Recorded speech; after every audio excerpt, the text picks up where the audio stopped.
Excellencies, distinguished participants, please accept my heartfelt condolences to the families of the victims of the plane crash in Ethiopia. I would like to express my gratitude to the government of Kenya and UNEP for hosting and organizing the meeting. The Baltic Marine Environment Protection Commission, or HELCOM, works to achieve a healthy marine environment in the Baltic Sea and to ensure the sustainable use of its resources. HELCOM is based on a regional convention. The contracting parties are Denmark, Estonia, Finland, Germany, Latvia, Lithuania, Poland, Russia, Sweden, and European Union. HELCOM, like its sister organizations around the world, united under the UNEP's Regional Seas Programme, are a bridge between global commitments and the national action. The Baltic Sea countries are already implementing an ambitious and comprehensive regional programme of measures for the healthy Baltic Sea called the Baltic Sea Action Plan. Likewise, among the latest global assessments, the recent HELCOM holistic assessment reveals that the status of the marine environment of our sea continues to be unsatisfactory. Recovery is not yet sufficient to achieve the ecological goals and objectives we have set to ourselves.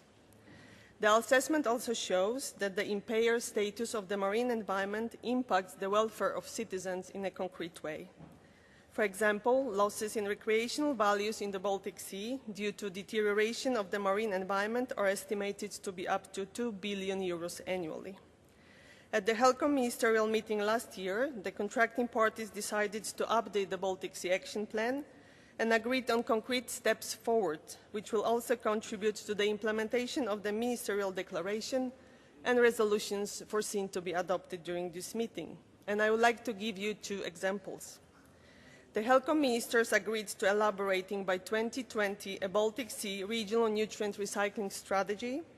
A strategy will focus on measures at source rather than end-of-pipe solutions and will promote environmentally safe nutrient recycling, especially from manure and sewage, considering principles of circular economy.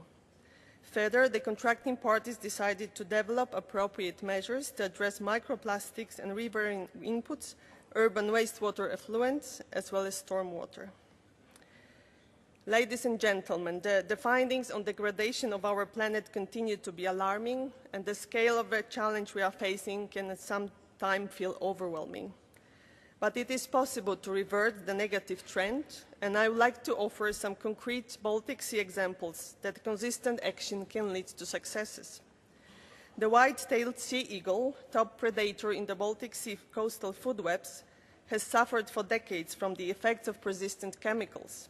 Ban on the use of these chemicals has been in place for some time already, resulting in the recovery of the white-tailed sea eagle. Several seal populations have improved recently. The input and deposition of cadmium, mercury, and lead has been substantially decreased. And last but not least, the input of nitrogen and phosphorus from land-based sources to the sea have been cut substantially.